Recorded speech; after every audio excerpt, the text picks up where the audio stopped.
Hello kids! Panibagong araw, panibagong kwento.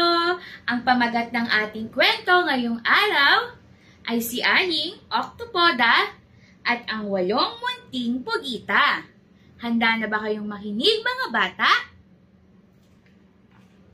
Ito ay kwento ni Virgilio S. Almario at guhit ni Jess Abrera Jr. Bukod sa isang pugitang may 8 galamay, si Aling Octopoda ay may 8 panganay. Pero bilang isang inang pugita, tamad at pabaya si Aling Octopoda.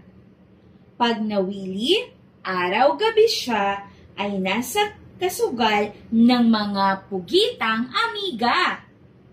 Kapag umuwi naman ng bahay, tulog siya buong araw.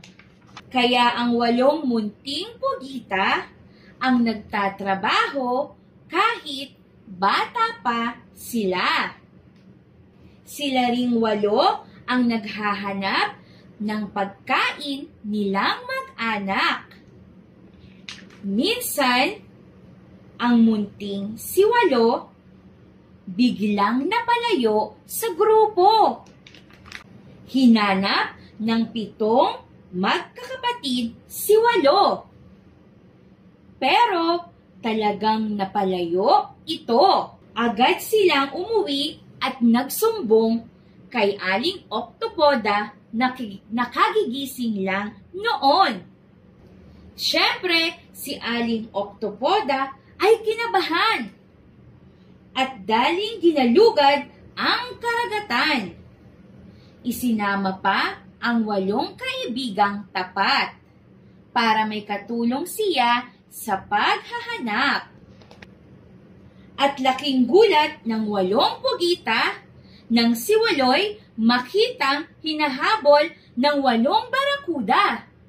Agad binomba ng tinta ni Aling Octopoda ang 2 nauuna sa 8 barakuda. Sinugod naman ng mga kaibigang pugita ang natira sa 8 barakuda. Mula noon, tumigil si Aling Octopoda sa pagsusugal at paglalakwatsa.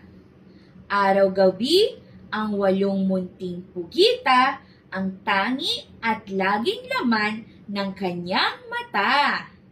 At dito na nga nagtatapos ang ating kwento na may pamagat na si Aling Octopoda at ang 8 munting pugita. Sana ay nagustuhan ninyo mga bata. Paalam!